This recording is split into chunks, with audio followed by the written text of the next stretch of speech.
What is going on, guys? This is Daniel, and today I want to focus on the Warriors offense. They've put on an offensive clinic through 3 games against the Blazers, and when I watched the film, the screening really stood out to me, how they created open shots, and the themes you'll notice in this video is how everyone is on the same page, how they counter the defense well, and why they're so tough to defend even without Durant. So, let's get to it. Let's start with how the Warriors slip screens, and here you'll notice how the Warriors nicely push the ball and the pace sets this up. Curry gets it up the floor, gets rid of it, and then Iguodala will immediately screen for Curry coming toward the top. Now what you'll notice is 2 defenders go to Curry, so Iguodala will slip the screen, which means he's not setting the screen, he'll be rolling right to the basket, and here he's wide open after a nice pass from Draymond. Beautiful basketball. And the slips are a big part of their offense as they use it to counter switching. So here, for instance, to start their game, they'll run a set play which uses the slip. It looks like a flare screen for Curry, but what they're really looking for on this play is Draymond slipping to the basket. That's because when the Blazers switch the screen, for a moment Lillard will be on the high side of Draymond. This allows Draymond to slip to the basket and get the backdoor dunk. And as we watch this play again, you'll see that it was a well-designed set play not just because of the slip, but because of the off-ball action with Iggy screening for Klay. This decoy action occupies those 2 help defenders for the Blazers, and that's why Draymond was so open once he got the pass.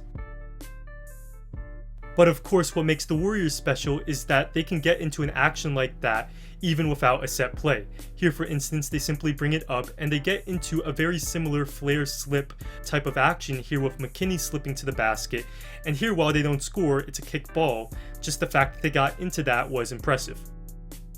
Now let's talk about how the Warriors counter top lock, and this is what I mean. So Klay here wants to run off a screen from Jerebko, but we see Rodney Hood is performing top lock. And what top lock is Hood will prevent Klay from using that screen by getting on the high side of Klay and getting in between Klay and Jerebko. But the Warriors quickly go to a counter. Klay will run to the other side now along the baseline to get a screen, and we see what this does. Now Hood is trailing Klay as you can't top lock on both sides, so Klay is taking advantage of the fact that Hood was being aggressive. Livingston sets up his screen, and it's an open 3. On this play, we see something very similar. So Lillard isn't in top lock position against Curry, but we see that he's getting very aggressive against the screen.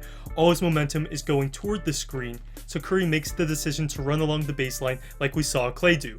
And like the last play, the Warriors are all on the same page. The ball is reversed, and Curry gets a screen from Looney on the opposite side. This is tough to defend, and here Looney gets it on the roll for a layup.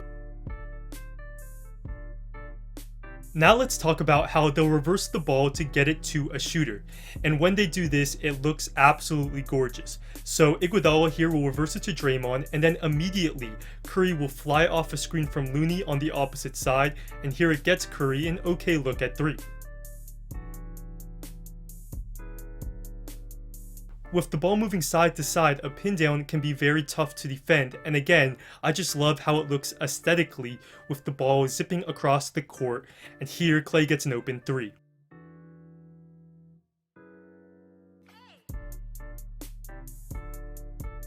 Now what's interesting about this is the process side of it, and we see that the moment Draymond catches it, he looks to the weak side and he sees that Klay is in position to run off a screen from Livingston. So it only makes logical sense for him to reverse the ball to get it to Bogut, as Bogut would have the better passing angle, and everyone is on the same page. Before Bogut even catches the pass, Klay is popping out, and he was able to get so wide open because McCollum, who gets screened well by Livingston, is not expecting this pin down to happen. And that's how you get a shooter like Klay that wide open. You always have to be active in the Warriors offense, and again we see an example of the reversal and the pin down.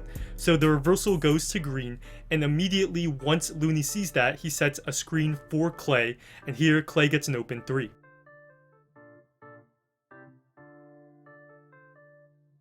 And what this play also showed is how they can counter defenders sacking off of non-shooters. So on this play, as we watch it again, notice how Myers Leonard was sagging off of Looney, not giving him any respect, which is fine because Looney isn't a good shooter. But the Warriors have seen this before and they know exactly how to counter it. By using Looney as a screener, now Klay can get an open shot because Leonard was sagged so far back and he wouldn't be able to help at the level of the screen. Just to make sure this point is crystal clear, let's look at this play. Jordan Bell has the ball and Leonard really isn't even guarding him at all, but the Warriors know how to counter. Bell will quickly flow into a pick and roll with Curry, and Leonard is not able to recover in time and get up to the level of the screen, which he has to do against a shooter like Curry. The result is Curry ends up getting the 4-point play, all because Leonard was disrespecting Bell on the perimeter. Thus far, we've seen a lot of great examples of how the Warriors are on the same page and how they use screening to counter what the defense is trying to do. But there may be no better example of this than their post splits, which has been a deadly weapon for them throughout the playoffs. So here's what the post split is. The ball goes into the post, and then what you'll see is Looney will screen for Curry, looking to get him an open 3-point shot, and that's exactly what happens here. Also on this play, notice how Kerr, who was guarding Looney, was sagged very far into the paint. This explains why Looney decided to set a real screen instead of slipping it toward the basket, because if he slipped the screen, he wouldn't be open as Kerr would be waiting for him. But by setting a real screen, that's how he frees up Curry with Kerr sagging back. The same option is open on this play. Livingston gets it into the post, and when he sets the split screen, he'll set a real screen because his defender is sagged into the paint. Rodney Hood now is in no position to help or switch on to Klay, so if Livingston sets a decent screen, it's an open 3.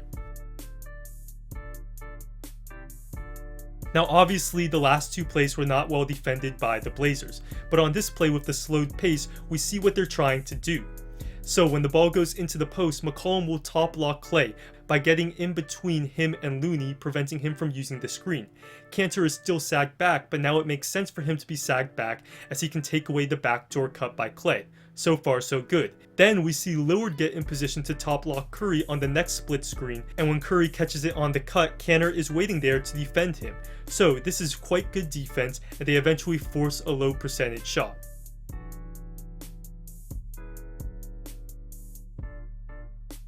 But unfortunately for the Blazers, their execution of the top lock and drop has not been up to par against the split action.